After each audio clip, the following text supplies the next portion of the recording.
Hello, I just thought I'd do a bit of an update on this smoking issue that I've had with the Freelander. I started it up and brought it out for a bit of a run now, and it's done a tiny little bit on start up, that's it. It's not been doing any as I've put the power down and stuff.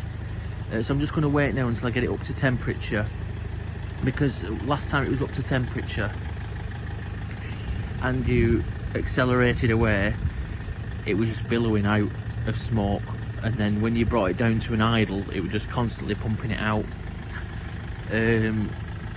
which is why a garage did say it could be a turbo, but I'm really hoping it not, because I've spoke to a couple of other garages. Like I say, I deliver all the time with Euro car parts.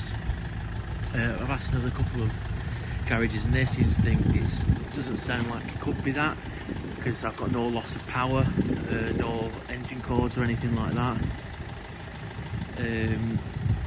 So I'm just hoping it is clearing off, like we've said in the previous video. There's the excess of changing the breather filter, and which, like I said, was caked in oil.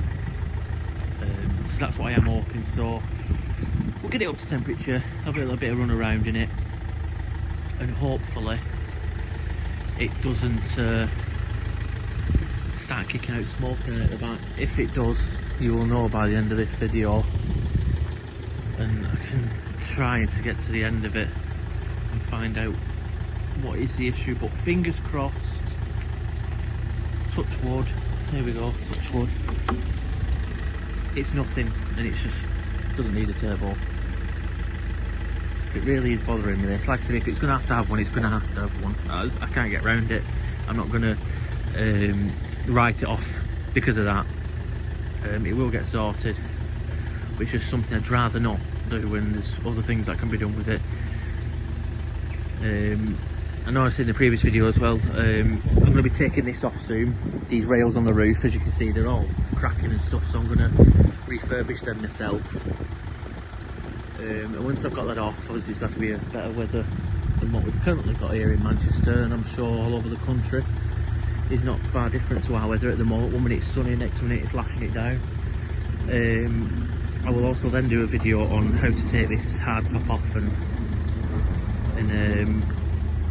I'll lubricate the seals and stuff on it, because I have learned as well, because there is a bit of a puddle in the boot in this. It comes occasionally, only a little bit. But I've been watching a couple of videos recently, and apparently there's some seals behind this trim which can go.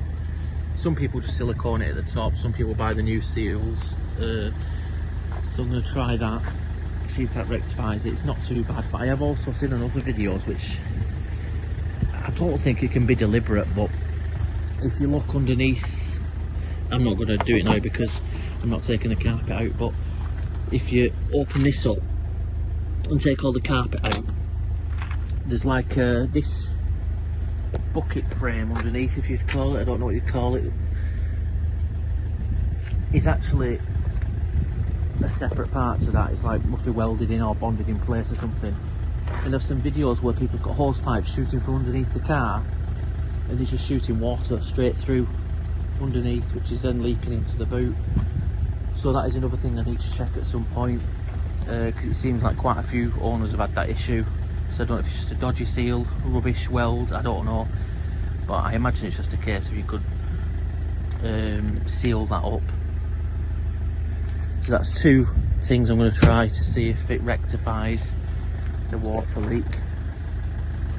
I've got a friend of mine as well, Paul Rover man, which has his own YouTube channel, Project Nigel. He's got one of these in for braking, and getting a couple of bits off him, getting a new aerial off him, because the base is, when I got it, it snapped.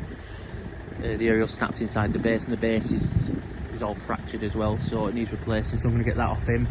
I'm going to get these light guards for the lower one, which I don't know why it doesn't have them on. I would have thought if you put the front and rears on, they'd have had the little ones as well at the back. So I'm going to get them off him as well, just to finish that off. Then one at the front, this one has got the lower lug which goes into the front of the bumper, is broken.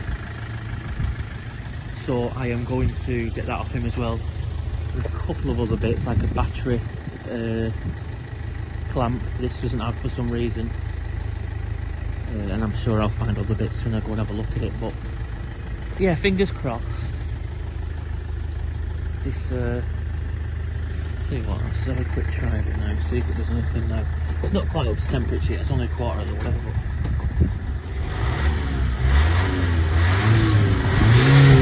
yeah, there's nothing coming out of the back of there, which there was before.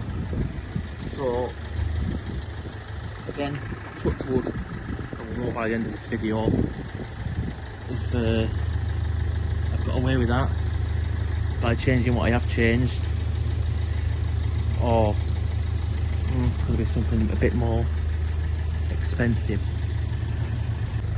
So I don't know if you can see it now so much, but as it's getting up to the actual full-on temperature now, just before half, it's now on idle, starting to smoke a little bit. It's not blue, I think it's just general smoke, but I don't think that's... It smells a little bit sweet.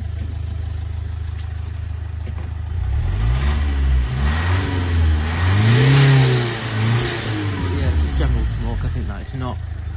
It's not kicking out anywhere near. It was like someone had a very strong vape. It was just big clouds of smoke originally. So I'll give it another 5-10 minutes and see where we're at. So right, fingers crossed, that's it. It's not going to need a turbo. It's up to temperature now, before where it was billowing smoke the other day. It's been on a little run. It's not kicking out smoke under load. It's not bellowing out like it did on idle. So I think it's safe to say it was just a case of changing the breather pipe, new air filter, new turbo filter. I know the major one is the breather filter, which just get covered in oil. It's got the modified one as well now, so I think it was just a case of changing all them bits and the old oil then burning off. So that's the case, fingers crossed. It's got a bit of an oil leak underneath, which I knew this when I bought it anyway, so I think the next step is to, next week or so, bang it in for an MOT,